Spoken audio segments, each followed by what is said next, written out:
Hello guys, so welcome back to my YouTube channel. Please like and subscribe to my YouTube channel. अगर आप चाहते हो कि हर दिन एक ऐसा स्टॉक मिले जो अंडर 100 रुपीज रहे, जिसमें मैं नंबर्स, फैक्ट, रिस्क सब बताता रहूं, तब इस चैनल को सब्सक्राइब करें। यहाँ आपको हाइप नहीं, सीखने वाला स्टॉक एनालिसिस मिलेगा।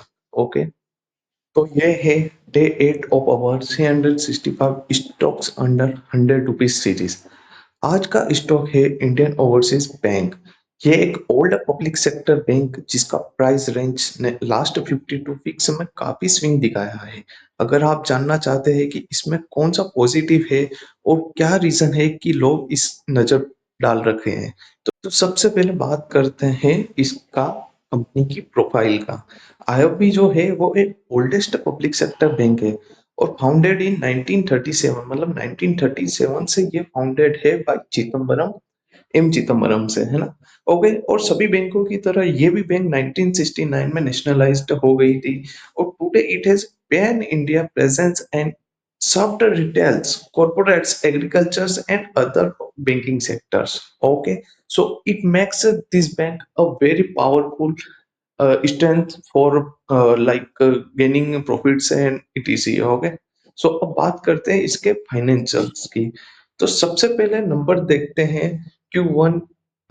Q1 में जो कि आईओबी ने 1111 करोड़ का नेट प्रॉफिट रिकॉर्ड किया है, जो कि पिछले साल से 76% ज्यादा है। करेंटली इसका पी जो है वो अराउंड 19.4x पर है और जो बुक वैल्यू है वो 19.9 14.99 पर शेयर है। और अगर इसके मार्केट कैप की बात करें तो वो है 76,000 करोड़, जो कि एक बहुत ही बड़ा बैंक है इसको। और ये सभी इसको बताते हैं कि ये एक परफॉर्मिंग, जो कि आने वाले समय में बहुत ही अच्छा परफॉर्मेंस देने वाला स्टॉक है। अब बात करते हैं बिजनेस मिक्स और स्ट्रेंथ की। तो आईओबी का जो बिजनेस है वो बहुत डिस्ट्रीब्यूटेड है। इसका 38% जो है वो कॉर्पोरेट से आता है और 36% जो है वो रिटेल से आता है और 24% जो है वो इट्स ट्रेजरी ऑपरेशन से। Okay, so it doesn't really on the just one segment. ये एक ही सेगमेंट में अपने आप में डोमिनेंस नहीं करता, यही इसकी खास बात है। Also improve recoveries and lower provisions have boosted profitability.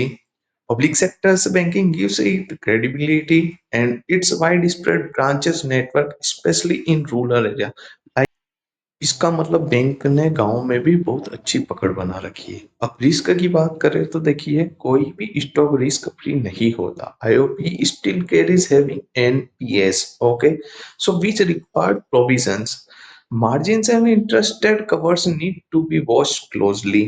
Also NPA has given consistency dividend, okay, और ये जो पॉलिसीज और इंटरेस्ट रेट्स जो रहते हैं आने वाले, मतलब कि बैंकिंग्स के और रेगुलेटरी चेंज होते रहते हैं, उसकी वजह से भी इसके परफॉर्मेंस में कुछ इफेक्ट आ सकता है। बट इसके प्रॉफिट जो है वो इसको एक अलग ही तरफ ले जाता है और इसको बाई करने के लिए, मतलब एक बोल इंडिकेट देता है कि आपको इसे बाई करना चाहिए। अब अगर इसके रिसेंट मूव्स की बात करें तो ये स्टॉक ध्यान देने लायक है।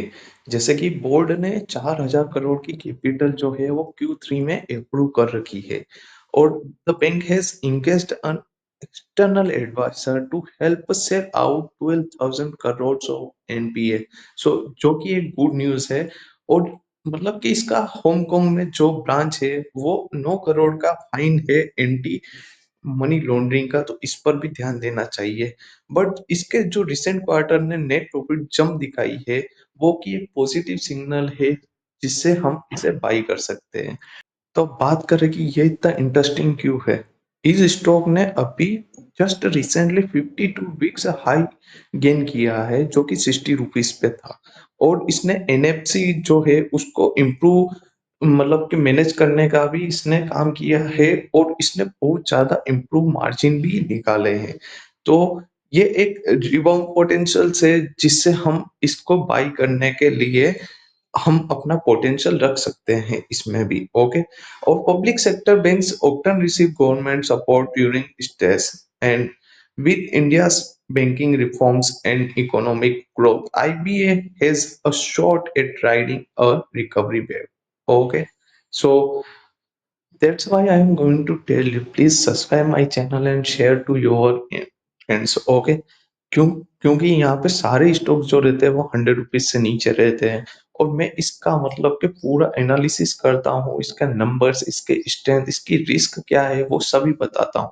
होनेस्टी है, नो हाइप, मतलब कोई हाइप नहीं दिखाता हूँ मैं इसमें। उसी के बाद मैं आपको यहाँ पे स्टॉक लेके आता हूँ, और ये जो स्टॉक्स है वो एक हिडन जेम्स है, इसीलिए आपको ये बाई करने के लिए मैं बोलता हूँ, और ज्यादा इन्वेस्ट करने के लिए नहीं, मैं थोड़ा इन्वेस्ट करने के लिए बोलता हूँ, ताकि आपका डाइवर्सिफिकेशन में ही रहे पोर्टफोलियो। Thank you.